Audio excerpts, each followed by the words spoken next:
Hi everybody, it's Peter Zalms, Griniflix Adventure 8. Welcome to another video. Today's video is about adventure travel, motorcycle adventure travel. I'm planning a trip to Argentina with one of my partners I've worked with in the past, Vintage Rides.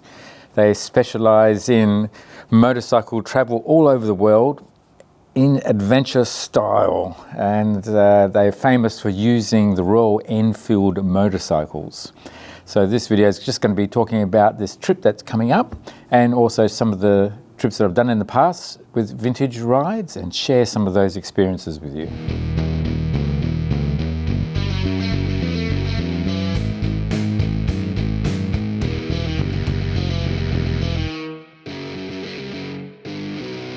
Yes, so there's a lot to prepare for adventure travel. One of my mottos for my YouTube channel, Griniflix Adventure 8, is that it's only an adventure if you can survive to tell the story. I chose Vintage Rides as my partner, I guess, in this sort of activity because of two things. One is the character of their adventures.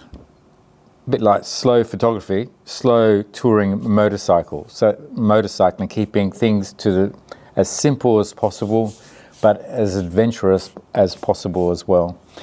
It's important with adventure travel to keep things simple because then there's less things to break down, there's less things to stop your travel and your journey.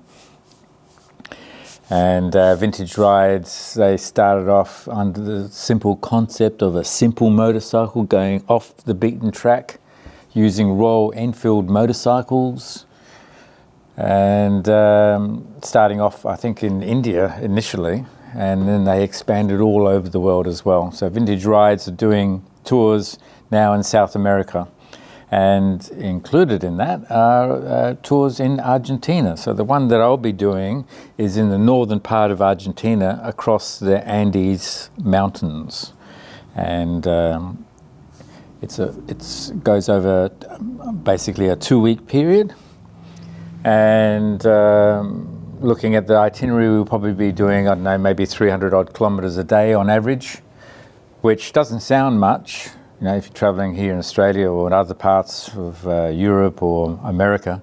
But when you're on dirt tracks, rough roads, in all sorts of conditions, whether they be wet or dry or mountainous or flat, 300 kilometers can be a long way, particularly if your average speed in those areas might be only 30 odd kilometers an hour or something. So that could be 10 hours of riding. And that's what I found in my last journey with Vintage Rides through Himalayan Mountains in India. We'd also be struggling to do 200 kilometers a day or somewhere around there because the road conditions were so bad. And in that particular trip, we had all sorts of issues with landslides and getting around trucks and army convoys, and it just goes on and on. And I'll include some of the clips from that video in this video as well, just so you get a bit of a feel for the type of adventure that you could have with motorcycle adventure tours. Yeah, so I'm anticipating something similar in Argentina. And the great thing about going on an organised tour of some kind is that chances are that you can actually take less luggage yourself and carry it on your motorcycle. And particularly if the tour has some sort of a backup vehicle, then at least some of the gear can go into the backup vehicle as well, which just makes the whole journey much more pleasurable. You're not carrying less weight, it's safer, and you can really enjoy the riding experience. So we'll have a support vehicle for our Argentinian ride as well. I will be making an epic movie. Well, I call it an epic movie. I'll be making a video which will be released on my channel and hopefully will be as popular as the one that I released for the Himalayan adventure.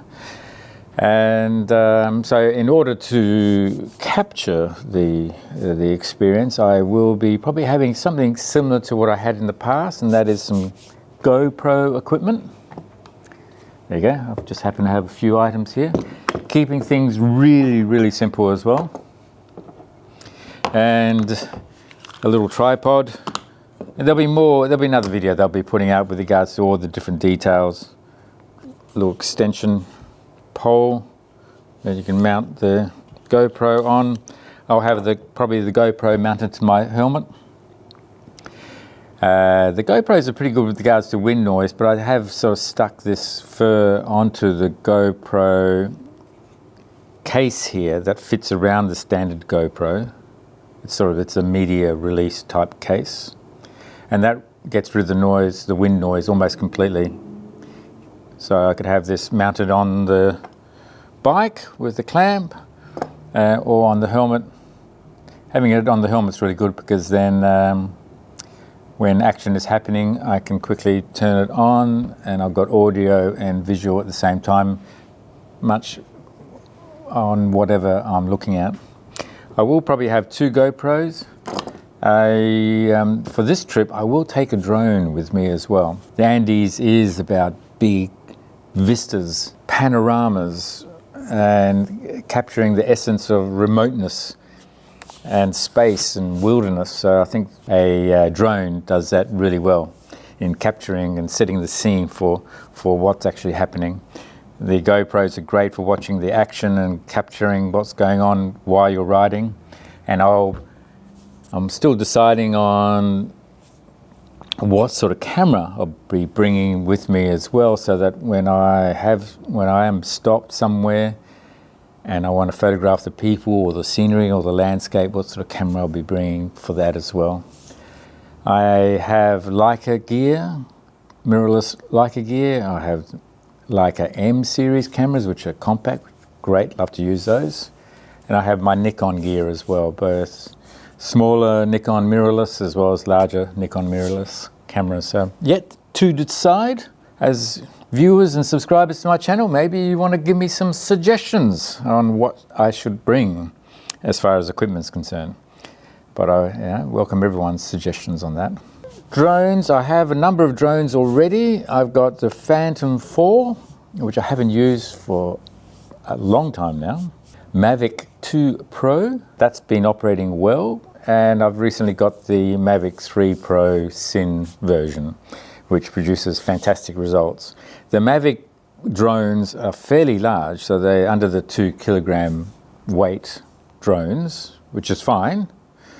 But that's too heavy to bring along on a trip, on a motorcycle trip. So what I'm thinking of getting is maybe the DJI Mini Pro 3 or 4. I think the current version is 4. I think there's a new version coming out 5, so I'm going to have to do a bit of research.